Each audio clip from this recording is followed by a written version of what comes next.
তুমি যে আমন ছিলে সে আম আজকে মাখাই দেবো, আর আমটা মাখাবো আজকে অন্যরকম ভাবে। ঠিক আছে, তাহলে দেখো। আসসালামু আলাইকুম সবাইকে, আশা করি আল্লাহর রহমতে সবাই ভালো আছেন। আজকে আমরা আম মাখানো খাবো।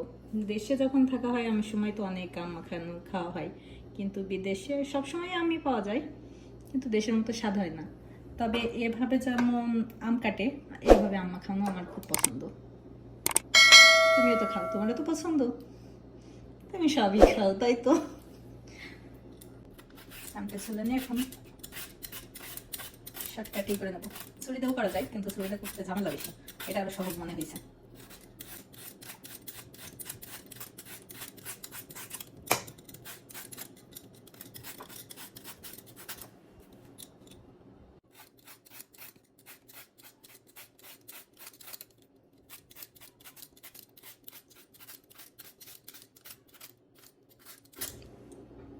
আপনাদের কাছে অনেকের মনে হতে পারে যে আমি এটা কি করি, যেটা দিয়ে খুশি ছাড়াই সেটা দিয়েই কেন আম কাটি, কিন্তু এইভাবে কাটলেই সহজভাবে এরকমের আমগুলা কাটা যায়, আর খুব দ্রুত হয়।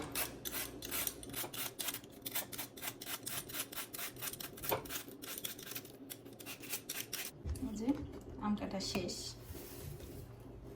আর এখন মরিচ দিয়ে মাখাবো।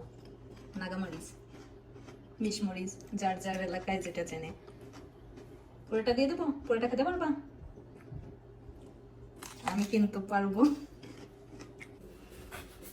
মরিচ কুচি দিয়ে দেবো এখন।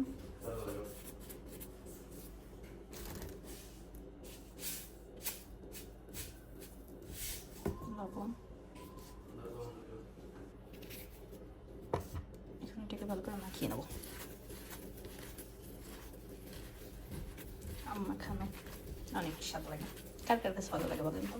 আমার মনে হয় সবার কাছেই কম বেশি ভালো লাগে। একটু কাসুন্দি হতে ভালো হতো, অবশ্য আমাদের বাসায় কাসুন্দি নেই, এই কারণে দিলাম না। এখন এমনি মাখিয়ে নেবো।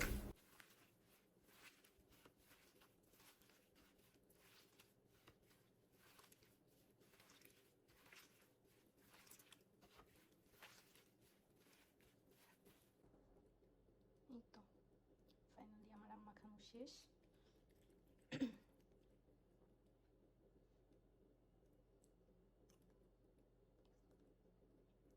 বিসমিল্লাহ।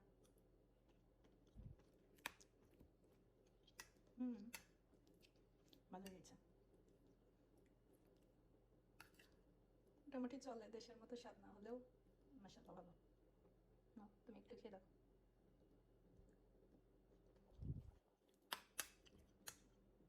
ভালো হয়েছে? যাই হোক, যারা কষ্ট করে এত সময় ভিডিওটা দেখলাম সবাইকে অনেক ধন্যবাদ। আল্লাহ হাফেজ।